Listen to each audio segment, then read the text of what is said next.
வணக்கம் அன்பர்களே, நண்பர்களே. இந்த வீடியோவில் ரொம்ப முக்கியமான ஒரு பதிவு இது. விருச்சிக ராசி அன்பர்களுக்கு எதிர்காலம் புயலா பொக்கிஷமா? நாளில் சனி பகவான். இதுதான் இன்றைய வீடியோவுடைய பதிவு. இந்த வீடியோவை முழுசா பாருங்க. ஃப்ரெண்ட்ஸ், ஃபேமிலிஸ் அண்ட் ரிலேட்டிவ்ஸ்க்கு ஃபார்வர்ட் பண்ணுங்க.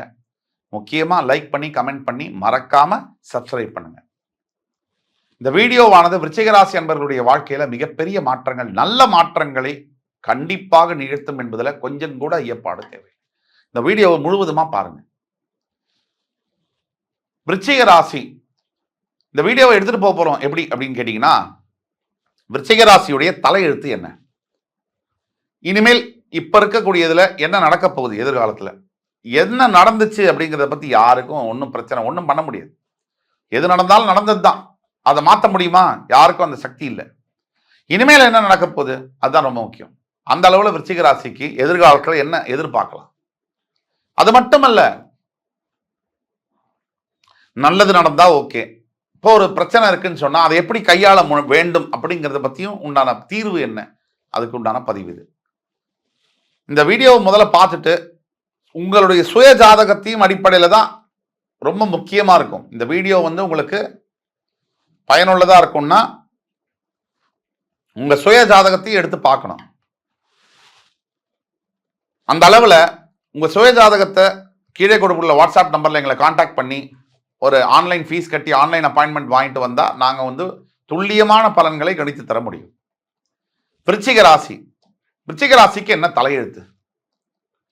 தலையெழுத்து இருக்கு விருச்சிக ராசிக்கு, முக்கியமான ஒரு தலையெழுத்து. விருச்சிக ராசிக்காரர்களை பொறுத்த வரைக்கும் அடுத்தவங்களாம் உங்களோட வாழ்க்கையில எதிரியா வரவே வேண்டாம்.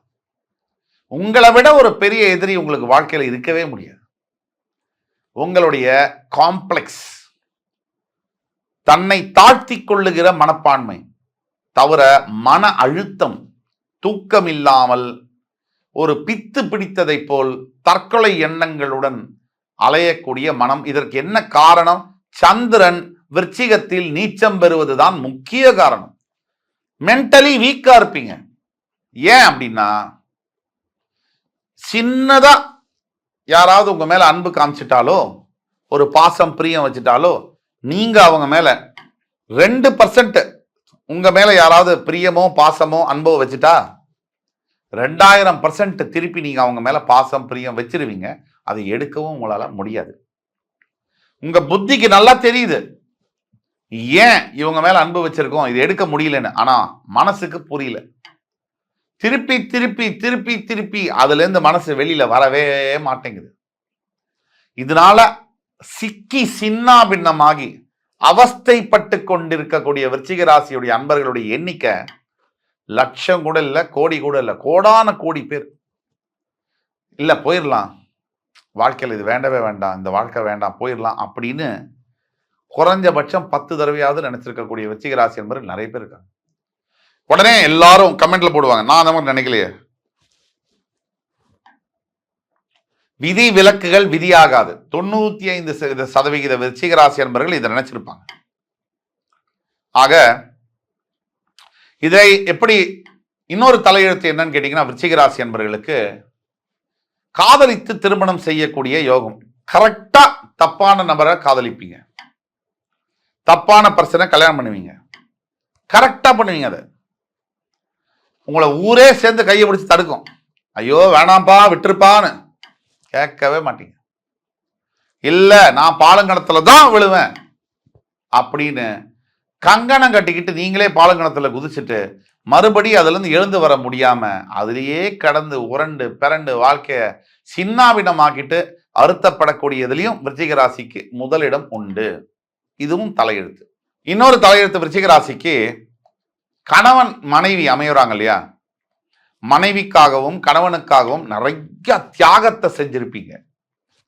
அதாவது எல்லா லெவல் இறங்க முடியுமோ, 3rd லெவல் இல்ல 30th 30வது மாடி கூட இறங்கி என்னென்ன பண்ணிருப்பீங்க. அவங்க அம்மா கூட பண்ணிருக்க மாட்டாங்க அந்த பையனுக்கு, உங்க ஹஸ்பண்டுக்கு. ஆனா நீங்க பண்ணிருப்பீங்க.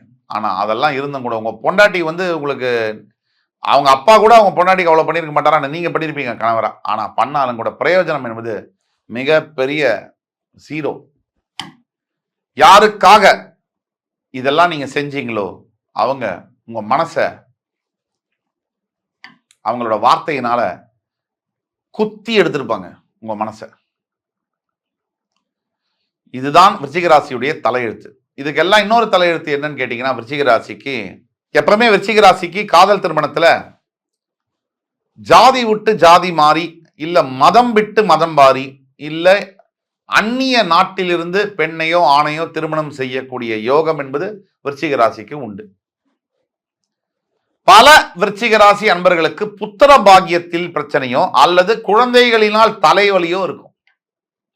குழந்தை பிறக்கிறதுலயே தலைவலி, பிறந்ததுக்கு அப்புறம் குழந்தையுடைய உடல் ஆரோக்கியத்துல தலைவலி, இல்லைன்னா ஊர்ல இருக்கிற எல்லா வம்பையும் வாங்கிட்டு வந்துருவாங்க, படிக்க மட்டும் மாட்டாங்க. அந்த கவலையே விருச்சிக ராசி அன்பர்களை அழுத்தும். சரி, வயதான விருச்சிக ராசி அன்பர்களுக்கு என்னன்னு கேட்டீங்கன்னா, நிறைய உடல் வியாதிகள் காசு செலவு பண்ண முடியாத அளவுல வியாதிகள், இல்ல காசு செலவு பண்ற அளவு இருந்தாலும் அந்த வியாதிக்கு முடிவே இல்லை. ஒரு ட்ரீட்மெண்ட் எடுத்தோம், இவ்வளவு லட்சம் செலவு பண்ணோம், திரும்பி அதே பிரச்சனை. இந்த மாதிரியான அமைப்பு. அப்புறம் முக்கியமா இன்னொரு விஷயம், நண்பர்கள் விருச்சிக ராசிக்குன்னு எங்கிருந்தா வருவானுங்களோ தெரியாது, சந்து பொந்துல இருந்து வருவானுங்க, உங்களை டேமேஜ் பண்ணிட்டு எல்லா வேலையும் முடிச்சுட்டு போயிடுவான். இந்த நண்பர்களால உங்க வாழ்க்கை சீரழிஞ்சா மாறி விருச்சிக ராசி நண்பர்களுக்கு தலையெழுத்து என்பது 12 ராசியில தங்க பதக்கம் உங்களுக்கு தான். இது தலையெழுத்து. இப்ப விருச்சிக ராசிக்கு நல்லதே இல்லையா அப்படின்னு கேட்டா நிறைய நல்லது இருக்கு. நரேந்திர மோடி பாரத பிரதமர் விருச்சிக ராசி தான். ஆனா அதுல ஒரு மர்மம் இருக்கு. சாதாரண காரியகர்த்தாவாக பிஜேபியில இருந்தவர் 50 வயசு வரைக்கும் அவரை பக்கத்து வீட்டுக்காரருக்கு கூட தெரியாது. அப்படியே ஸ்ட்ரெயிட்டா பாத்தீங்கன்னா சீஃப் மினிஸ்டர், பிரைம் மினிஸ்டர். இது விருச்சிக ராசிக்கு மட்டுமே சாத்தியம். அப்ப நீங்களும் அதுல ஒரு ஒருத்தரா, அந்த மாதிரி வரலாற்று சாதனை படைக்கக்கூடிய ஒருத்தரா நீங்க அப்படிங்கறத தெரிஞ்சுக்கணும்னா உங்கள் சுய ஜாதகத்தை பார்த்தே ஆக வேண்டும். நீங்க மோடிஜி அளவுக்கு ஆக வேண்டாம். ஒரு மிகப்பெரிய பொருள் வரவு, மிகப்பெரிய ஒரு வீடு, ஒரு நல்ல குடும்பம், இந்த அளவிற்கு உங்களுக்கு வாழ்க்கையில இருக்கணும்னா கூட உங்க ஜாதகத்துல சட்டுன்னு நடக்கும். அது விருச்சிக ராசிக்கு மட்டும்தான். சடன் டர்ன், சடன் ட்விஸ்ட் பெரிய அளவுல நடக்கும். இந்த வீடியோவை பார்த்து கொண்டிருக்கக்கூடிய பல விருச்சிக ராசி, ஐயோ எனக்கு எல்லாம் போச்சு, அதை பத்தி தான் நம்ம பேசிட்டோம்.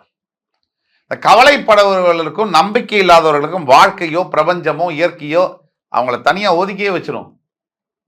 யார் வாப்பா எவ்வளவு பிரச்சனைனாலும் வா பார்த்துக்கலான்றவங்களுக்கு மட்டும்தான் இந்த வாழ்க்கையும் இந்த உலகமும் சொந்தம். அவர்களை மட்டும்தான் இயற்கை வரவேற்கும். மனதளவுல நீங்க தோத்துட்டீங்கனாலே போச்சு. நீங்க பணத்தளவுல உடல் அளவுல தோற்கவே வேண்டாம். ஆக விருச்சிக ராசி அன்பர்கள் என்ன செய்யணும் அப்படின்னு பாத்தீங்கன்னா, உங்க நாளில் இருக்கக்கூடிய சனி பகவான் அர்த்தாஷ்டம சனியாக வருவதனால் உங்கள் அம்மாவுடைய உடல் ஆரோக்கியத்தில் ரொம்ப கவனம் தேவை. தாயாருடைய உடல் ஆரோக்கியம். அம்மா இருக்காங்கன்னு சொன்னா உடனே நல்ல நல்ல வார்த்தைகளை பேசிக்கோங்க, அவங்கள கட்டி அணைச்சிக்கோங்க, முத்தம் கொடுங்க, அம்மாக்கு வேணுங்கிறத வாங்கி கொடுங்க, அவங்க ஆசைப்பட்டதை செய்யுங்க. அதே மாதிரி பொருள், நிலம், காரு, பங்களா, வாகனம் இதெல்லாம் வாங்கும் போது 100 தடவை அக்கறையா பார்த்து வாங்கணும். யாராவது ஒரு வக்கீல் நான் தெரிஞ்சவரை வச்சு கரெக்டா பேப்பர் டாக்குமெண்ட்லாம் டிராஃப்ட் பண்ணி வாங்கணும். வில்லங்கம் வரக்கூடிய வாய்ப்புகள் இருக்கு. அதே மாதிரி 4ஆம் இடத்தில் அர்த்தாஷ்டம சனியாக இருக்கக்கூடிய சனி பகவான் மருத்துவத்துறை படிக்கக்கூடிய ஆசைப்பட்டு மேல மெடிக்கல்லே எம்டி படிக்கணும், எஃப்ஆர்சிஎஸ் படிக்கணும்னு ஆசைப்படக்கூடிய அத்துணை விருச்சிக ராசி அன்பர்களுக்கும் கூட இருந்து உங்களுக்கு துணை இருந்து அதை படிக்க வச்சு மிகப்பெரிய அளவுல நீங்க ரிசல்ட் தேர்ச்சி பெறறதுக்கு அவர் உதவி செய்வார். ஃபாரின் போகணும்னு நினைக்கக்கூடிய விருச்சிக ராசி அன்பர்கள், ட்ரை பண்ணக்கூடிய விருச்சிக ராசி அன்பர்களுக்கு இன்னைக்கு பொற்காலம் தான். நாளில் இருக்கக்கூடிய சனி பகவான் ஜூன் முதல் இந்த ஆண்டு நவம்பர் வரை விருச்சிக ராசி அன்பர்களுக்கு ராஜாதி ராஜ யோக காலம். அப்ப நீங்க அதை பயன்படுத்திக்கணும். 1ஆம் தேதி ஜூன்ல இருந்து நவம்பர் 22 வரைக்கும் உங்களுக்கு தான் டேட். சரி, இதை பார்த்துக்குங்க. நீங்க என்ன செய்யணும்னா, மறக்காம அந்த பசுமாட்டுக்கு செவ்வாய் மற்றும் ஞாயிற்றுக்கிழமைகள் அகத்திக்கீரை கொடுப்பது, பசுமாட்டிற்கு சேவை செய்வது, ஏதாவது ஸ்பான்சர் பண்ணுங்க. ஒரு மாடு வளர்க்கறதுக்கு இல்ல மாடு தானம் கொடுக்கறதுக்கு ஸ்பான்சர் பண்ணுங்க முடிந்தவரை. இல்லைன்னா ஒரு 10 ரூபா அகத்திக்கீரை கட்டை வாங்கி தெருவில் இருக்கிற மாட்டுக்கு கொடுங்க. இதை செய்யும் பொழுது உங்கள் வாழ்க்கையில் அதிசயங்கள் நிகழ்ந்தே தீரும். என் அருமை மிக்க விருச்சிக ராசி நேயர்களே, உங்களை எல்லோரையும் மறுபடி சந்திக்கும் வரை உங்களிடமிருந்து விடைபெறுவது உங்கள் சுபாஷ் பாலகிருஷ்ணன். நன்றி, வணக்கம், வாழ்க வளமுடன்.